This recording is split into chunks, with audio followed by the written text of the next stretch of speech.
Madame, monsieur, bonsoir. Il est 19 h, bienvenue dans votre journal régional. Au chapitre judiciaire, l'ouverture aujourd'hui à Paris du procès de Peyo Serbiel. 14 ans après les faits, le chanteur basque comparé pour avoir hébergé des membres présumés d'ETA. Compte rendu de cette première journée d'audience signé Arantxa Belderrain. Avec l'ouverture de ce procès ici à Paris, c'est peut-être l'épilogue d'une attente de 14 ans.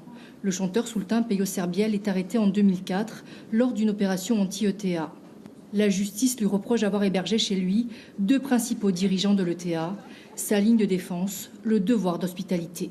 Moi, j'ai une tradition qui est une tradition d'humanisme. Mon père a été dans la résistance en 1944 et mon père, il m'a toujours dit ça. Il m'a dit, s'il y a quelqu'un qui tape à ta porte, que ce soit pour manger, pour boire ou pour dormir, ben, tu ouvres la porte. Alors je suis là, je pourrais même pas, j'aurais pu aller à la plage à Biarritz, mais je suis un homme d'honneur. Donc je viens ici pour être dans un procès qui ne sert strictement à rien. Le procès de Peyo Serbiel a lieu après 14 ans d'instruction, 16 mois de détention provisoire et 6 ans de contrôle judiciaire. Son avocat a demandé dès l'ouverture de l'audience l'annulation de la procédure en tentant de faire constater le délai déraisonnable de ce dossier. Pour Maître Blanco, Peyo a déjà été sanctionné avant d'avoir été jugé.